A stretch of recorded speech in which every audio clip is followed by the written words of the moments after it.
Nah, ini baru ya. Nah, ini bahwa dalam pengantar manajemen kita akan dikenal atau eh, ada materi tentang konsep ya, konsep bidang ekonomi. Bahwa dalam ada 6 unsur. Oh, ini dalam ya, kurang L. Ada 6 unsur dalam perekonomian bahwa eh, 6 unsur di sini. Yang pertama ada ekonomi pembelanja SDM ya, pertama SDM dulu karena segala sesuatu kalau baik itu yang jasa maupun yang barang itu pasti harus ada SDM. Jadi ada ekonomi SDM ya yang berkaitan dengan sumber daya manusia, para pekerja dari mulai pucuk pimpinan sampai ke office boy. Kemudian ada ekonomi pembelanjaan di sini kaitan dengan pembelanjaan suatu perusahaan terutama yang bergerak di bidang industri ya. Jadi ada mengatur tentang pembelanjaan, pembelian, processing dan lain-lain. Kemudian ada juga ekonomi produksi ya. Tentunya di sini kalau kita bicara tentang perusahaan industri pasti ada yang disebut manajemen atau ekonomi produksi karena suatu perusahaan yang menghasilkan suatu barang itu harus ada bagian produksinya. Ya, kalau tidak ada bagian produksi bukan suatu perusahaan industri, tapi perusahaan yang bergerak di bidang distributor misalnya hanya sebagai tempat saja. Kemudian ada manajemen ekonomi, manajemen biaya. Nah, kalau kita bicara tentang manajemen biaya di sini kaitan dengan akuntansi biaya biasanya ya, dari mulai biaya overhead pabrik ya, biaya tenaga kerja, biaya bahan penolong, biaya bahan baku, biaya tentang eh, berkaitan dengan marketing, promosi. Nah, itu ada manajemen biaya. Nanti akan sebetulnya di sini yang 6 unsur ini masing-masing ada lebih spesifiknya terutama dalam mata kuliah. Biasanya di sini kalau ekonomi SDM nanti mata kuliah manajemen sumber daya manusia. Ekonomi pembelanjaan di ekonomi pembelanjaan ada. Terus ekonomi produksi ada manajemen produksi, ada manajemen akuntansi biaya. Kemudian di bawahnya yang 6 unsur di sini, yang kelima ada ekonomi pemasaran atau marketing. Nah, ini ada nanti mata kuliah marketing ya atau sudah atau belum pasti ada. Kemudian ada perkantoran. Nah, perkantoran di sini kaitan dengan SDM atau pimpinan ya dari mulai pucuk pimpinan sampai ke bagian manajer-manajer di bawahnya atau di atasnya karyawan. Nah, itu kaitan dengan SDM. Jadi masing-masing unsur di sini mempunyai lebih spesifik masing-masingnya ada. Kenapa saya bahas? Karena kalau di manajemen itu mencakup semuanya. Jadi saya hanya apa namanya menyampaikan sepintas sekilas tentang 6 unsur dalam perekonomian. Kemudian di sini ada yang namanya dengan organisasi perekonomian. Nah, di sini organisasi dalam perekonomian ada unsur organisasi dalam perekonomian di sini. Yang pertama adanya orang atau manusia yang ingin bekerja sama. Ya, jadi kalau dalam organisasi walaupun ada orang tapi tidak mau bekerja sama ya bukan dikatakan organisasi ya atau dalam perekonomian di sini. Mungkin organisasinya iya, cuman kalau kita bicara tentang organisasi dalam perekonomian otomatis manusia atau orang yang mau bekerja sama ya, tidak saling atau tidak satu orang satu orang. Kemudian yang kedua mempunyai tujuan ya atau sasaran yang ingin dicapai. Itu harus jelas dulu di planningnya. Jadi dalam POAK ini ada planningnya, tujuan yang ingin dicapai itu apa? Apakah mendapatkan profit, ataukah mendapatkan nama baik, ataukah kerja bakti atau nawacita, atau yang lain-lain. Banyak ya tujuannya. Tentunya kalau kita bicara di manajemen bahwa organisasi itu tujuannya yang mendapatkan keuntungan atau profit ya. Kemudian yang ketiga mempunyai tingkat kedudukan. tempat kedudukan, tentunya yang kemarin saya bahas bahwa dalam suatu organisasi itu ada yang disebut dengan kantor atau base camp atau tempat kedudukan, ya. Jadi eh, walaupun itu sekalipun itu perusahaan jasa atau virtual, minimal ada tempat buat eh, membicarakan hal-hal ke depan atau ekspansi perusahaan. Jadi ada tempat walaupun hanya kecil, ya. Apalagi kalau kita berbisnisnya atau organisasinya untuk mencapai tujuan dalam hal perusahaan industri, itu pasti harus ada tempat, gudang, kantor, tempat buat penyimpanan bahan baku, bahan mentah atau barang yang sudah jadi gitu ya gudangnya. Yang kelima, adanya struktur organisasi yang menghubungkan antara atasan dan bawahan, ya, atau antar bagian. Jadi masing-masing organisasi itu ada penghubungnya, misalkan dari manajer perusahaan ke dari manajer SDM misalnya ke bagian bawahnya ke staf bagian SDM ada beberapa atau bagian produksi juga atau bagian keuangan ada stafnya. Yang keenam, adanya lingkungan yang saling mempengaruhi. Nah, ini sangat penting ya teman-teman kalau teman-teman punya satu modal untuk usaha buka industri di daerah pemukiman, itu lingkungan harus dirangkul, harus diajak, harus dibikin bahwa lingkungan itu sebagai pendukung untuk usahanya teman-teman gitu. Kenapa? Karena kalau tanpa adanya lingkungan yang dilibatkan, itu akan jadi masalah nantinya. Apalagi kalau perusahaan itu membuat suara atau limbah atau abu atau debu itu buat ke lingkungan. Ya, pernah kejadian di daerah Cirebon. Dulu saya waktu itu masih ngajar di Universitas Swadaya Gunung Jati Cirebon, bahwa ada perusahaan di Palimanan itu semen tiga roda, mungkin teman-teman ada mereknya tiga roda. Nah itu sempat satu saat si perusahaan itu atau minimal kantornya itu dilempari sama masyarakat setempat. Kenapa? Karena hampir 95% itu adalah karyawannya dari luar. Dia tidak memperhatikan lingkungan setempat. Jadi harus dirangkul lah jadi karyawan, entah itu jadi bagian produksi, entah itu bagian SDM, tergantung dari pendidikan yang dia punyai gitu ya. Sehingga yang terjadi malah adanya demo dari masyarakat setempat.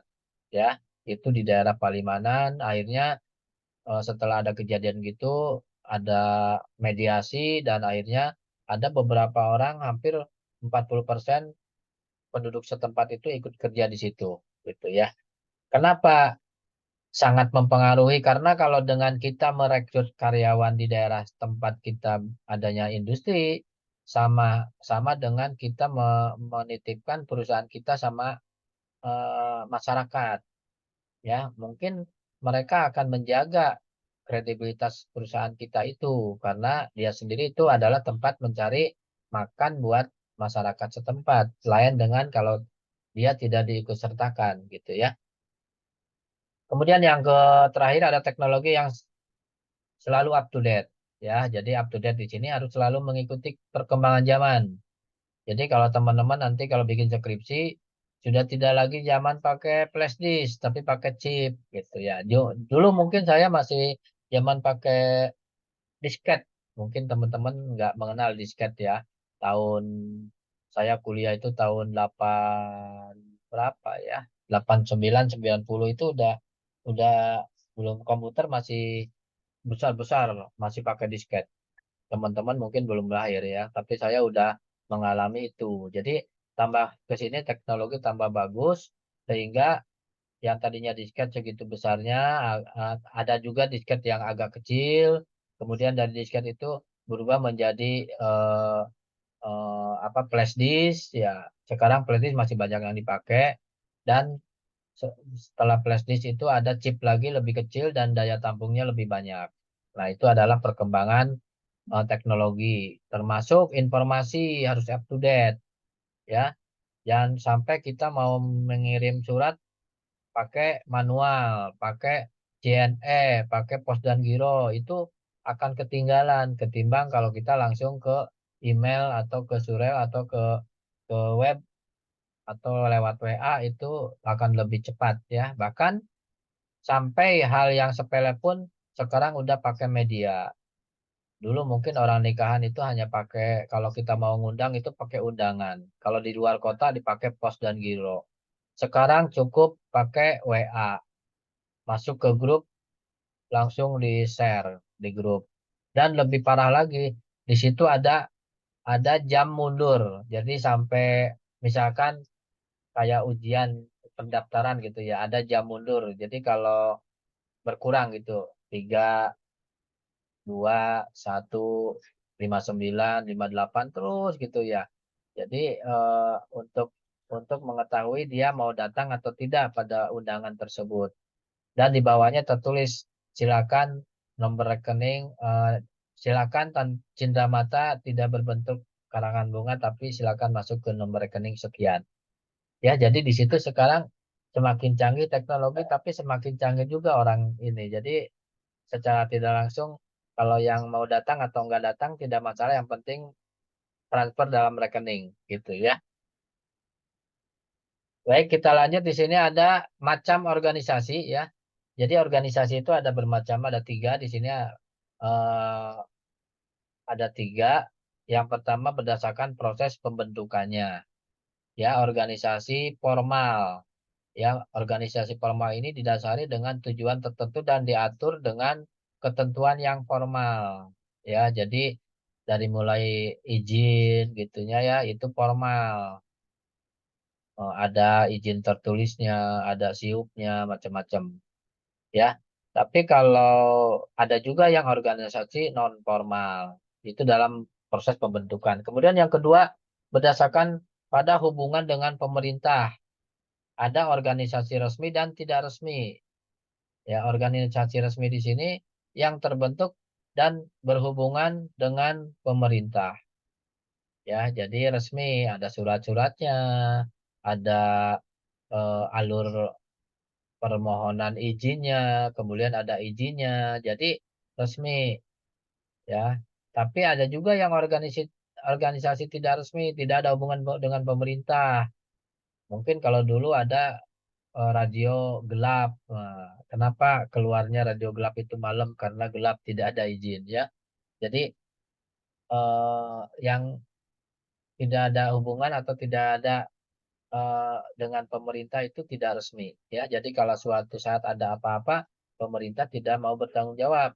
Tapi kalau dalam organisasi resmi, kalau terjadi apa-apa bisa eh, menyampaikan baik itu lewat jalur hukum atau lewat jalur yang sesuai dengan hukum tentunya ya. Kemudian yang ketiga ada berdasarkan tujuan. Di sini ada public organisasi, yaitu organisasi pelayanan atau organisasi sosial. Ya, jadi untuk pelayanan masyarakat. Nah, kayak saya ini punya organisasi ASEANlecturer.com atau ASEAN Lecturer Community, komunitas dosen-dosen ASEAN. Nah, saya ini termasuk organisasi publik, organisasi pelayanan buat para dosen, para mahasiswa me, untuk mengeluarkan ide, untuk mengeluarkan karya, untuk menularkan atau bekerja sama kolaborasi dengan mahasiswa negara sebelah atau dosen negara sebelah ya. Jadi kalau teman-teman pengen kuliahnya di misalkan semester, kan sekarang udah kampus Merdeka dan Merdeka Belajar ya. Jadi teman-teman bisa kuliahnya tetap di Uni tapi belajarnya misalkan di Unisel Malaysia gitu. Boleh-boleh aja gitu ya.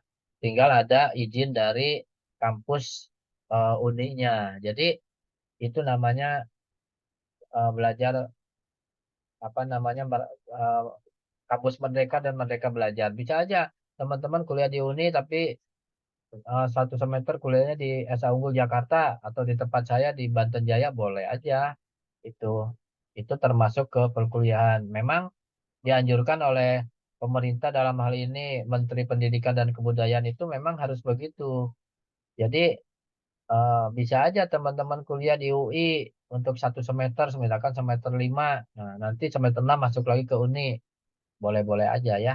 Tergantung ada kesepakatan atau MOU kedua belah pihak kampus yang bersangkutan. Misalnya Uni sama Esa Unggul, Uni sama UI, Uni sama UGM, Uni sama eh, Pelita Bangsa misalkan ya. Yang ketiga dalam berdasarkan tujuan bisnis organisasi yaitu organisasi yang perusahaan yang bertujuan untuk mencari keuntungan ya. Jadi kalau bisnis itu memang untuk mencari keuntungan atau komersil ya kayak misalkan organisasi apa ya em,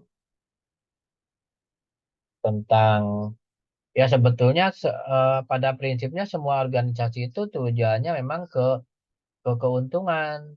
Cuman apakah keuntungan itu besar atau kecil atau minim atau maksimal karena memang tujuannya beda-beda. Kalau kalau tujuan mencari keuntungan supaya tercover untuk SDM-nya itu boleh-boleh aja gitu ya. Jadi ada 3 berdasarkan pembentukannya, hubungan dengan pemerintah dan tujuan. Bentar, terus yang berikutnya yaitu eh, yang berikutnya tentang prinsip ya, prinsip perekonomian dalam organisasi ya. Jadi kalau kita bicara tentang prinsip di sini, yang pertama ada garis otoritas harus jelas, mulai dari atasan sampai bawahan. Ya, jadi job desk-nya harus jelas. Ya, dari pimpinan, terus ke bawahnya, ke SPI, ke manajer-manajer di bawahnya, dan manajer ke bawahnya aja ke wakil manajer atau ke bawahnya lagi ke karyawan. Kemudian yang kedua, setiap organisasi mempunyai tujuan. Ya, jadi tadi tujuannya apakah mencari keuntungan atau hanya untuk mencari popularitas gitu ya. Jumlah tingkatan otoritas harus dibuat seminimum mungkin. Kalau bahasa orang Batamnya tidak ribet, sesederhana mungkin. Jangan terlalu banyak birokrasi. Kalau kita terlalu banyak birokrasi itu tidak enak gitu ya. Kita mau bikin KTP harus ke sana, harus ke sini, harus ke situ. Wah, waktu udah habis di jalan ya. Itu terlalu banyak otoritas yang dibuatnya rumit.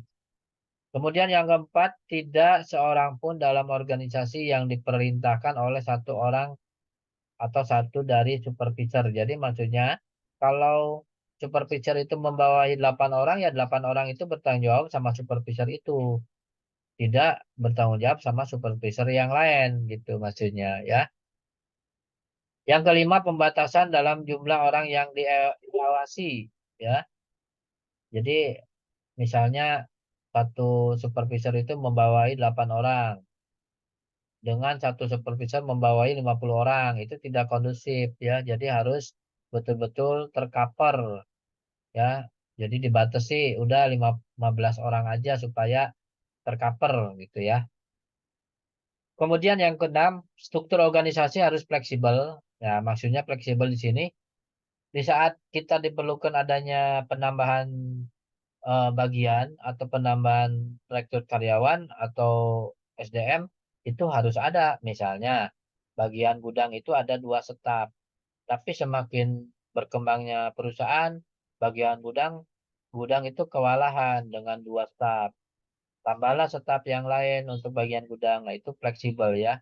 Jadi kapanpun dibutuhkan perusahaan itu harus menambah karyawan ya. Kadang-kadang kan kalau bagian eh, gudang itu satu mungkin bagian barang keluar dengan bagian barang yang masuk ke gudang itu harus jangan satu orang itu tidak akan tercover ya. Jadi harus disesuaikan aja fleksibel. Kemudian yang ketujuh organisasi harus seimbang. Ya, seimbang di sini ya kalau perusahaannya itu hanya bisa dilakukan dengan 10 orang ya kenapa harus 15 orang? Terlalu banyak itu high cost nantinya ya. Karena namanya karyawan kan harus dibayar, harus dikasih tunjangan, ya. Jadi kalau suatu pekerjaan itu bisa dilakukan sendiri, kenapa harus 3 orang karyawannya, kan itu mubazir ya, sehingga akan menurunkan atau mengurangi cost ya, jadi seimbang. Tapi kalau memang banyak, misalkan perusahaannya perusahaan industri banyak pesanan dari konsumen atau dari distributor, ya bagian produksi harus banyak karena ngejar target gitu ya. Itu disesuaikan. Kemudian yang berikutnya di sini ada yang namanya eh, sistem perekonomian dalam bentuk sistem organisasi dalam bentuk diagram ya. Di sini ada struktur organisasinya, ada bentuknya organisasi lini. Lini ini lain ini garis ya. Jadi di sini ada manajer, kemudian ada manajer personalia, ada manajer produksi, ada manajer pemasaran, ada manajer keuangan. Nah, di bawah masing-masing manajer itu mempunyai karyawan, yaitu manajer karyawan personalia, karyawan produksi, karyawan pemasaran, dan karyawan keuangan. Jadi masing-masing karyawan ini bertanggung jawab sama manajernya masing-masing, ya. Makanya di sini akan timbul kebaikan dan keburukan, ya. Di sini ada organisasi lain, di sini lain organisasi kebaikannya yaitu hubungan antara atasan dan bawahan bersifat langsung. Itu kebaikan. Jadi kalau ada karyawan yang macam-macam atau tidak baik attitude-nya, si atasan bisa langsung kasih tindakan, kelihatan. Kemudian jumlah karyawan relatif sedikit sehingga struktur organisasinya sederhana, ya. Jadi sangat sedikit tadi, kalau cukup manajer personalia bawahnya karyawan, tidak ada lagi yang namanya wakil-wakil-wakil gitu ya. Kemudian yang berikutnya, masing-masing kepala unit bertanggung jawab penuh atas segala bidang tugasnya.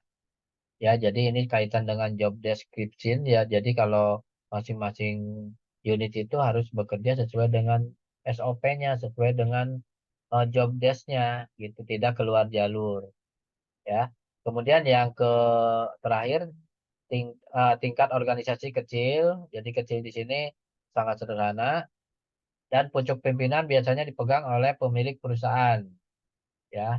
Jadi contoh organisasi ASEAN Electric Community, itu pucuk pimpinan dipegang oleh pemiliknya, yaitu dokter atau profesor Reja. Jadi di situ founder plus CEO, ALC gitu ya. Jadi founder atau pemilik, CEO sebagai pimpinan. Nah, di sini ada keburukannya. Yang pertama, terlalu tergantung kepada satu orang atasan. Ya, jadi kalau apa-apa langsung ke atasan, apa-apa langsung ke atasan. Tidak ada yang bisa diajak bicara, yaitu di bawahnya atasan. Jadi kadang-kadang membuat atasan jadi lebih pusing ya, karena banyak kerjaan, banyak pengaduan, ini itu harus diurus. Ya. Yang kedua, adanya kecenderungan pimpinan untuk bertindak otokrasi. Ya, otokrasi di sini ya enaknya dewe kata orang Jawa. Jadi apa-apa perintah apa-apa ini itu ya gitulah biasa. Kalau pimpinan merasa yang punya, perusahaan yang punya dia, apapun harus dilaksanakan sesuai dengan keinginan dia.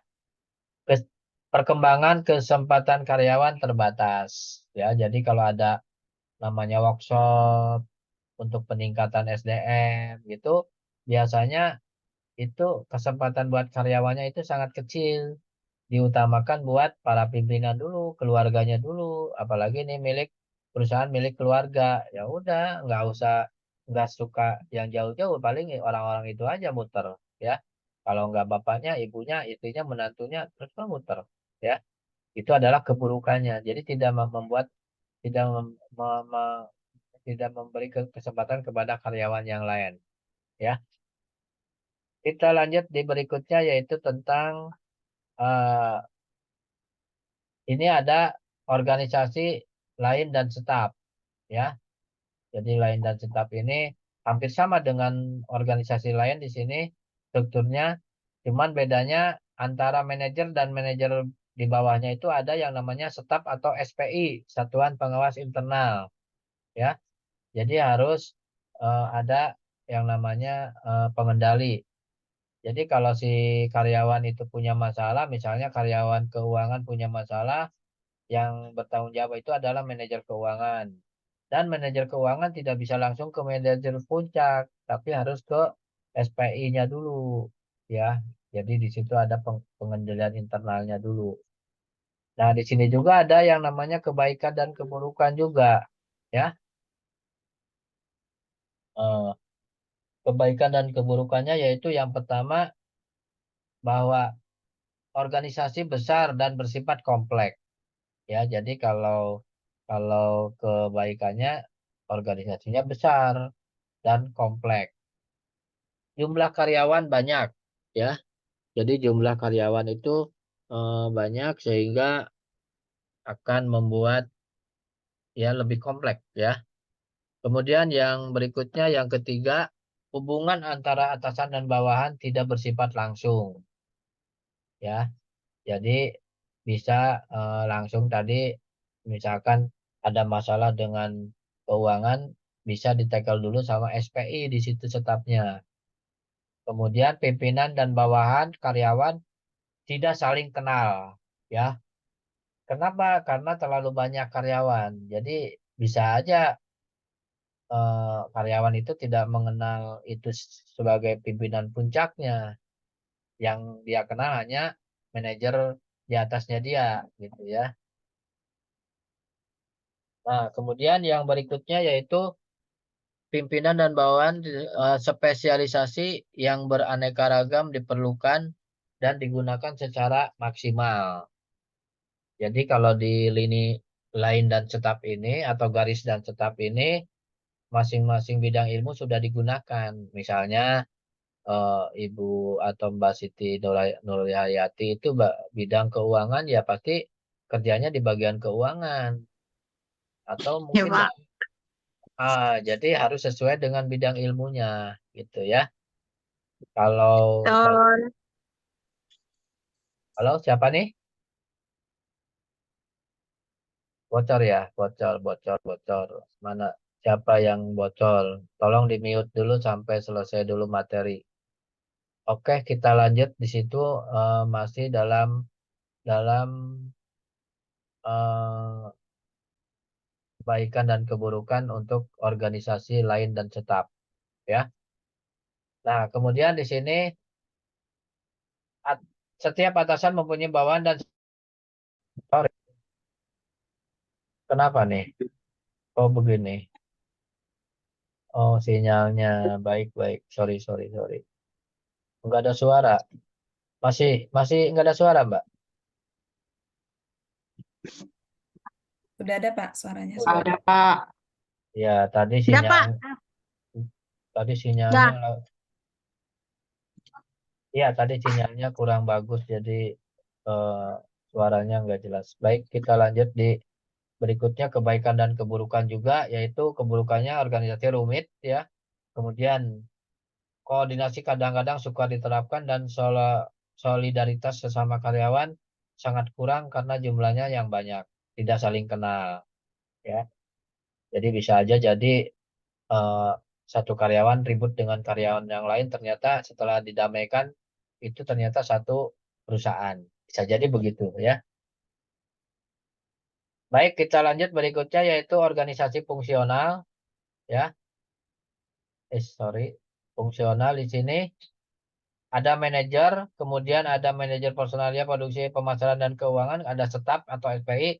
Nah, ini ada karyawan di bawahnya. Jadi karyawan yang di bawah ini bisa diperintah sama siapapun. Itu fungsional. Misalnya, si A itu diperintah sama bagian personalia. Kemudian besoknya diperintah sama bagian marketing. Nah, besoknya diperintah oleh bagian produksi. Nah, itu fungsional ya. Memang ada kebaikan dan keburukannya. Makanya di sini kebaikan dan keburukannya, kalau kebaikannya pembagian tugasnya jelas.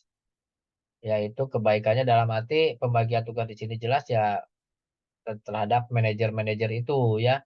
Spesialisasi karyawan dapat dikembangkan dan digunakan semaksimal mungkin tadi sesuai bidang ilmunya. Masing-masing fungsi dipegang oleh orang yang ahli dalam bidangnya. Ya, jadi kalau bagian keuangan dipegang sama bagian keuangan, dalam arti yang backgroundnya ekonomi bagian keuangan. Bagian SDM atau HRD dipegang sama orang atau bidang ilmunya SDM dan seterusnya. Sedangkan keburukannya tingkat tidak ada kesatuan perintah karena karyawan dapat menerima perintah dari beberapa atasan yang sama-sama memiliki kekuasaan tadi. Kata saya kalau si karyawan A diperintah sama bagian keuangan, diperintah sama bagian produksi, diperintah sama bagian personalia. Jadi tidak ada kesatuan perintah ya. Sedangkan keburukan yang kedua, karyawan yang merasa telah aktif dalam bidangnya sulit bekerja sama dengan bidang spesialisasi yang lainnya yang terpenting. Jadi dia merasa, oh saya orang keuangan.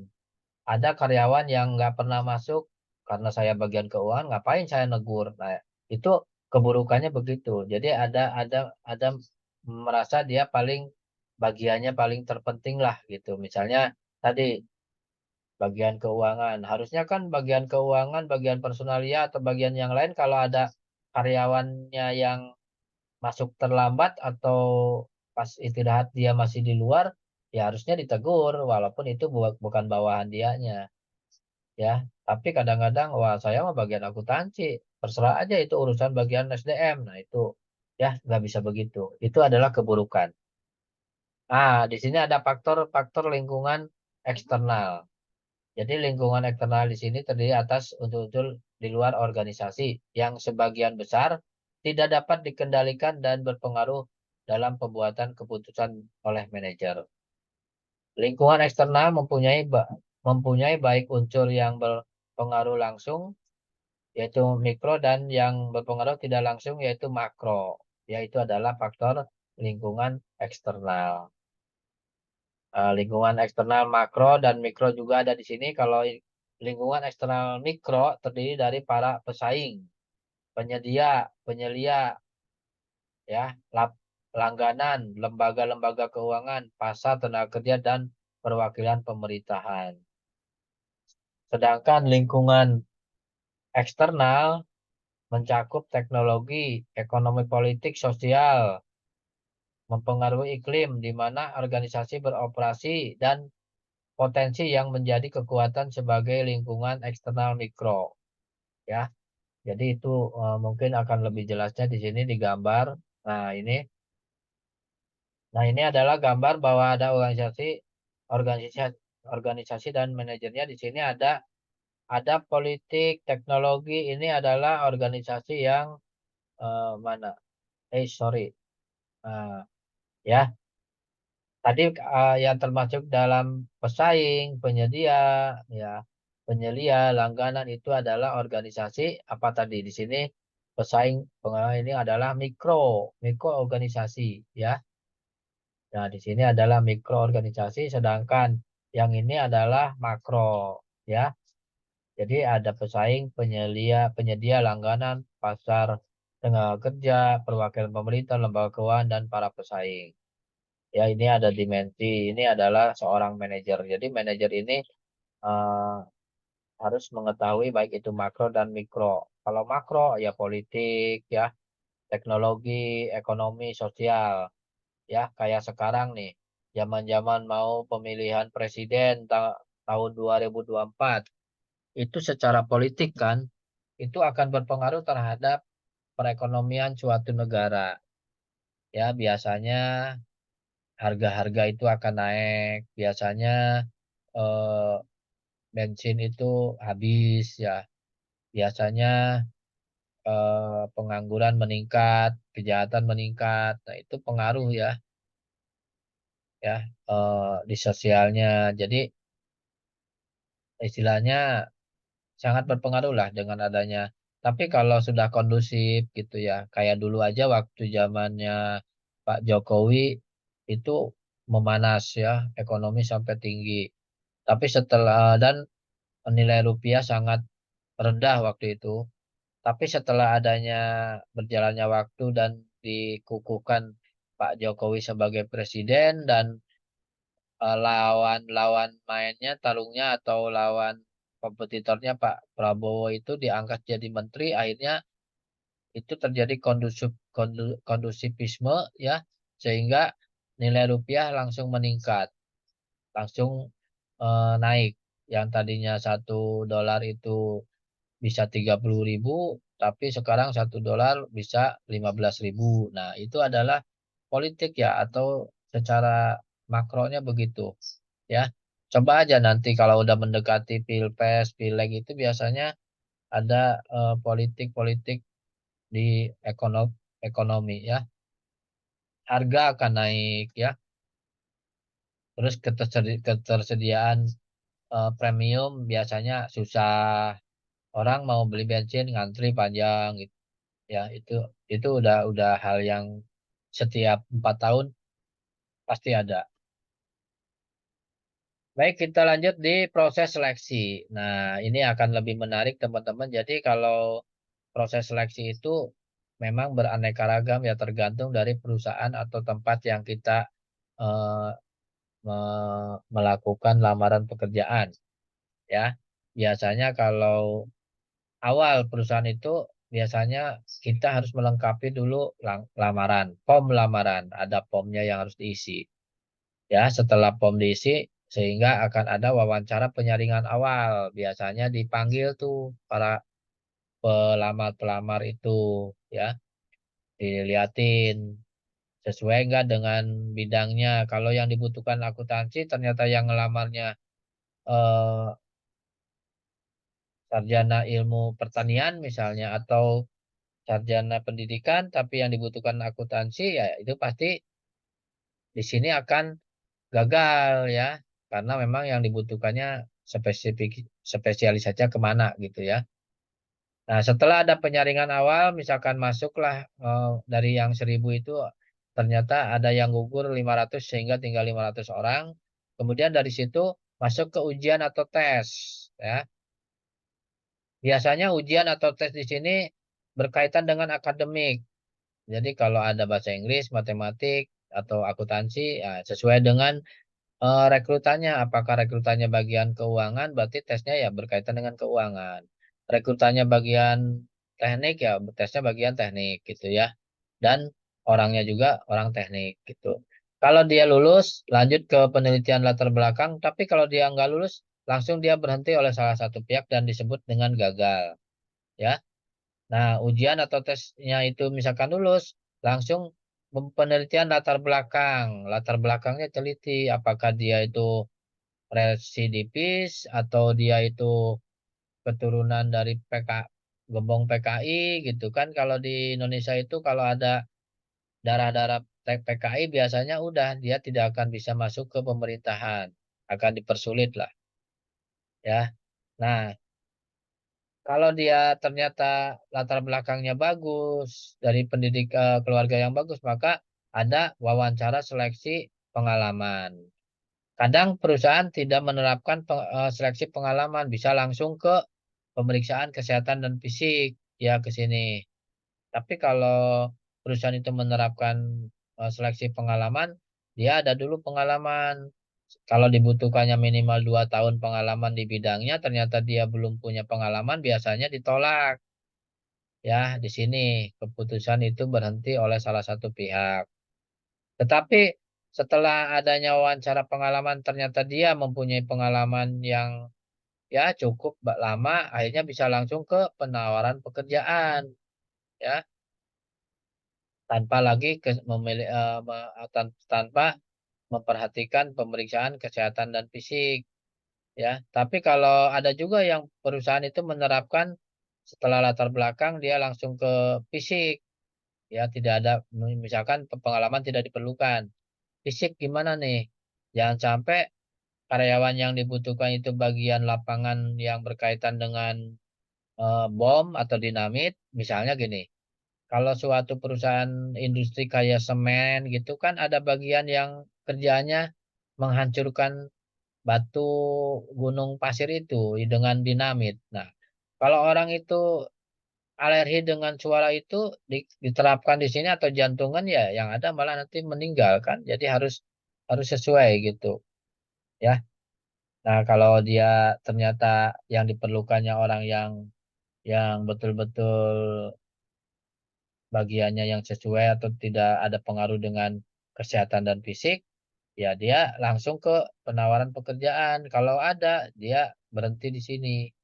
Nah, di penawaran pekerjaan ini biasanya wawancara berkaitan dengan berapa sih gaji yang diinginkan gitu. Udah 95% udah diterima kalau udah di sini. Tinggal apakah nanti, nah di sini akan menciut dari 500 mungkin bisa 15 orang, bisa 20 orang, atau bisa 10 orang tergantung dari kebutuhan dari perusahaannya. Ya, tapi kalau masih kurang, cari lagi, seleksi lagi karyawan, proses lamaran lagi, muter lagi, siklusnya begitu, berputar. Ya, ini adalah teman-teman cara atau proses seleksi dalam suatu perusahaan. Ya, beda dengan perusahaan yang mempunyai perusahaan keluarga. Ya, mungkin kalau perusahaan keluarga itu tidak ada beberapa bagian yang dilewat gitu ya, kayak misalkan tes, ini mah anaknya om atau anaknya uahnya udah langsung terima aja, atau langsung ke wawancara pengalaman, atau langsung ke penawaran pekerjaan misalnya, ya. Itu jadi itu adalah proses seleksi. Sampai di sini ada yang ditanyakan, silakan teman-teman. Waktu masih ada. Di sini ada 48 17.48, masih ada 12 menit lagi untuk kita akhiri. Silakan, ada yang mau ditanyakan dulu sebelum saya melanjutkan sampai jam 12 malam. Damai udah tawa aja. Emang masih ada kuliah ya jam kedua. Silakan, kalau ada yang ditanyakan, Mbak Mbak Mbak Siti Nurhayati atau Mbak Da Dame Huta Barat atau Ajrol atau Yohanes, silakan kita diskusi untuk 10 menit ke depan. Ya, itu adalah proses seleksi organisasi. Jadi kalau teman-teman mempunyai modal usaha atau melanjutkan modal usaha orang tua atau memulai dari nol, ya, itu harus betul-betul sesuai dengan ketentuannya, dalam arti SOP-nya. Kalau misalkan diperlukannya karyawan itu, biasanya kalau perusahaan udah bergerak di bidang atau perusahaan itu perusahaan keluarga, kalau manajemennya tidak bagus biasanya hancur. Karena itu harus ada orang eksternalnya. Misalkan bagian bagian keuangan itu atau bagian akuntansi itu orang luar, itu pasti akan terkendali. Tapi kalau yang orang akuntansinya menantunya, yang belanja menantunya, yang gaji karyawan menantunya, wah itu ngasih kesempatan dia untuk korupsi. Ya, ya, namanya orang itu pasti ya 1001 lah yang betul-betul. Tapi kadang-kadang kan itu ujian bagi, kadang-kadang orang itu melakukan karena keterpaksaan bisa jadi. Ya. Silakan, ada yang ditanyakan. Di sini udah azan, tapi masih ada 10 menit. Monggo, Mas Yohanes. Mungkin ada yang mau bertanya nih. Yohanes Parceleno. Wah, namanya keren juga ya. Susah saya manggilnya. Nggak ada Pak, udah. Nah, Ya, silakan. Ibu Mbak Mbak Nur Mbak Yati, saya panggil Mbak Yati. Kelihatannya Mbak Yati lagi santai. Ya Pak, terima kasih Pak. Kalau nama saya gampang ya Pak, Siti. Tapi panggilannya apa? Panggilannya Yati atau Nur Hayati atau Siti? Siti Pak, Oh, Mbak Siti. Siti. Iya, Mbak Siti kelihatannya Iya lagi. betul. Ada yang ditanyakan, Mbak?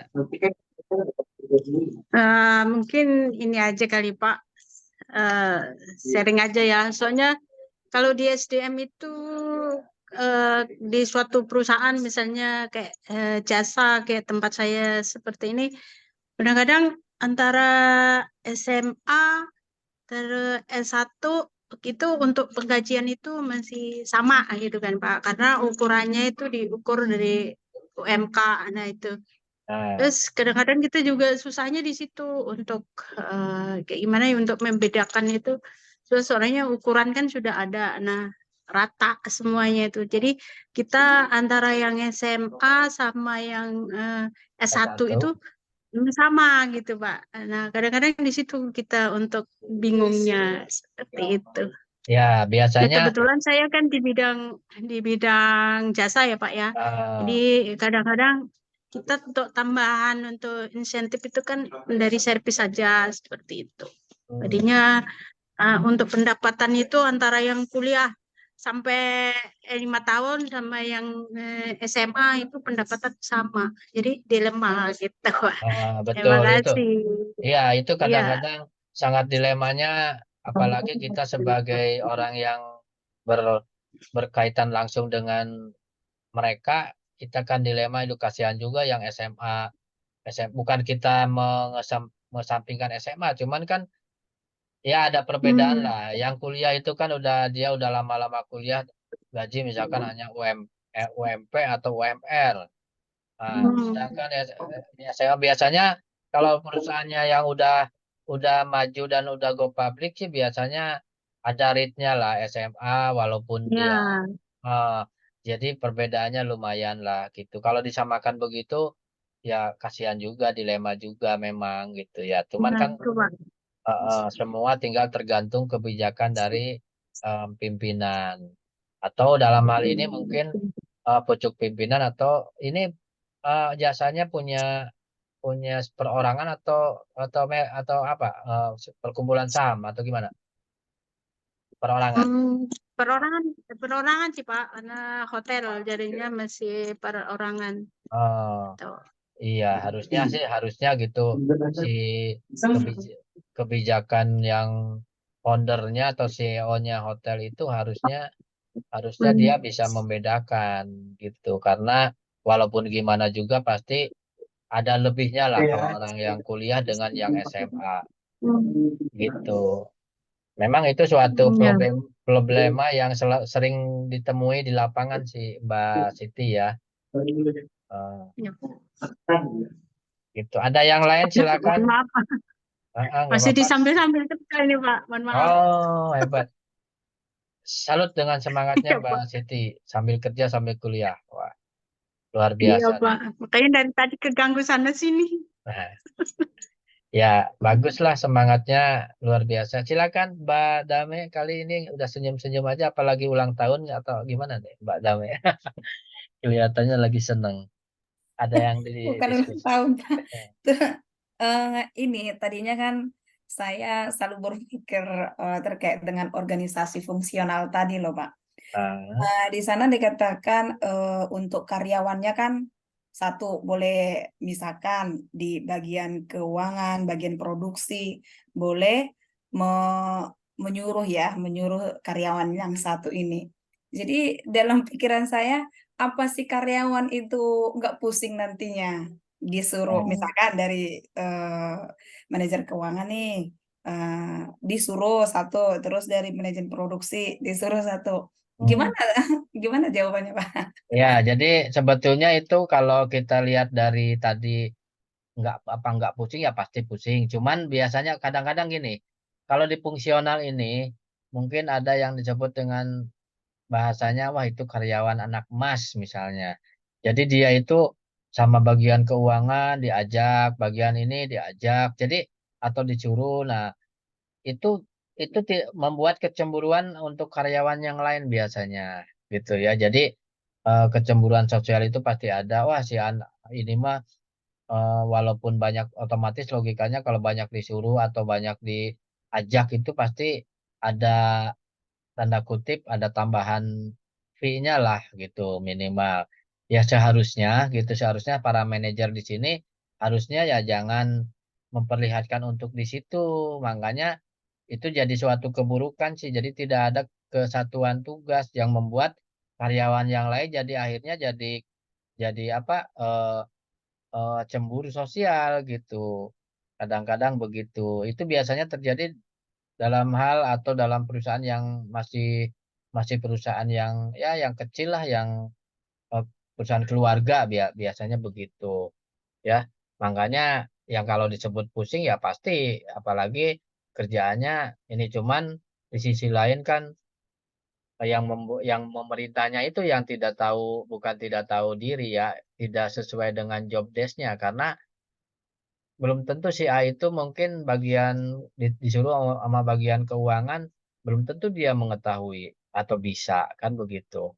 Tapi kadang-kadang mungkin karena itu yang bagian karyawannya itu misalkan ada sedikit saudara sama bagian keuangan bisa jadi. Atau mungkin orangnya memang rajin bisa jadi, banyak hal sebetulnya. Tapi kalau dikatakan pusing ya pastilah, karena berarti kan kalau dia selalu disuruh dengan oleh orang-orang atau manajer di atasnya itu, berarti dia keuangan juga dia oke, bagian marketing juga dia bisa, bagian produksi dua juga. Biasanya perusahaan-perusahaan yang home industry yang kayak gitu tuh yang biasanya yang dipakai itu. Jadi dia bagian produksi dia bisa nanganin, bagian laporan keuangan dia juga digunakan, bagian marketing dia juga yang jalan. Waduh, udah aja karyawannya dia aja sendiri kan gitu. Jadi ya sebetulnya nggak baik bagi kesehatan ya kalau di, disuruh satu orang itu aja gitu.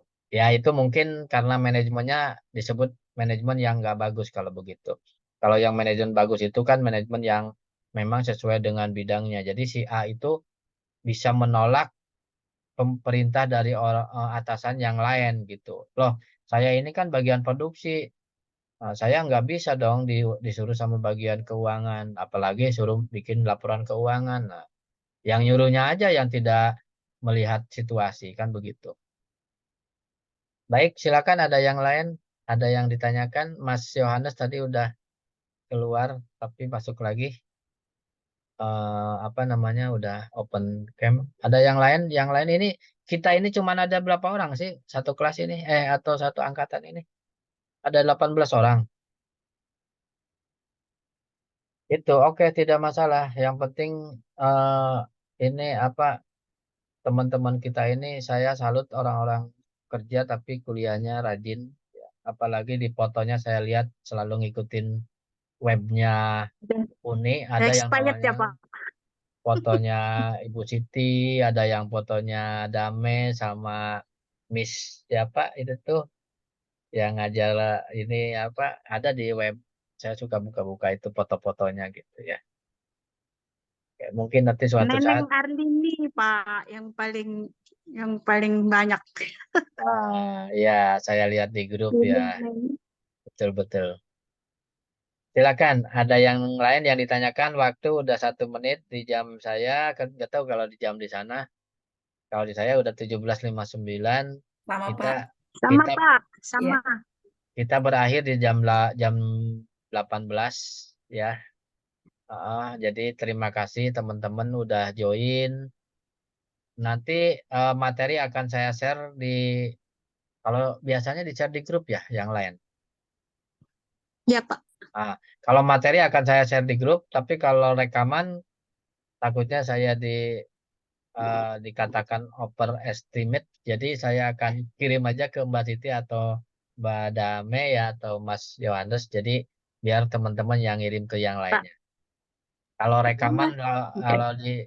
kalau di share di grup kan nantinya bikin dosen yang lain, wah ini terlalu over overacting. Nah, Maksudnya itu. Pak, Pak, satu ini, gimana kalau misalkan kita buat satu grup khusus Nah, dengan ini mata kuliah Bapak gitu. oh boleh, itu lebih bagus. Jadi saya akan lebih leluasa kirim materi, kirim soal.